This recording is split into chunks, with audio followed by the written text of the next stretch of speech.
ምርጫ ቤት ምኽሪታ ከተማ 18 መጋቢት ክካየድ እዩ። እቲ ናይ ምርጫ ቦታታት ካብ ሰዓት 7 ፈርቓን ናይ ንግሆ ክሳዕ ሰዓት 9 ምሸት ክፉት እዩ።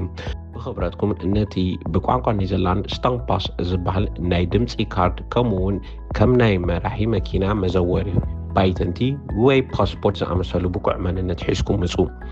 መንነትኩም ምስ ተወድአ ክሳዕ 5 ዓመት ክትጥቀመሉ ትኽእሉ ኢኹም። ሓድሽ ናይ ድምፂ ወረቐት ተጠቂምኩም ክትመርፁ ኢኹም። ኣብዚ ናይ ድምፂ ወረቐት ኣብ 2 ሳንዱቕ ክትመልኡ ኢኹም። ሓደ ሳንዱቕ ነቲ ትመርፅዎ ፓርቲ፣ ሓደ ሳንዱቕ ከዓ ነቲ ትመርፅዎ ትደልይዎ ሕፁይ እዩ። ስማት እቶም ኣብቲ ምርጫ ዝሳተፉ ህፁያት ኣብቲ ናይ ድምፂ ወረቐት ኣይሕተምን እዩ። እንተኾነ ግን ኣብዚ ፅሕፍቲ እዚኣ ክትረኽቦ ትኽእሉ ኢኹም። እዚ ድማ ኣብ ነፍሲ ወከፍ ናይ ድምፂ ዳስ ይርከብ። ዝያዳ ሓበሬታ ወይ ሓገዝ ትደልዩ እንተኾንኩም ኣብዚ መንበር ምርጫ ኩሉ ግዜ ክሕግዙኹም ዝተዳለዉ ሰባት ክህልወኩም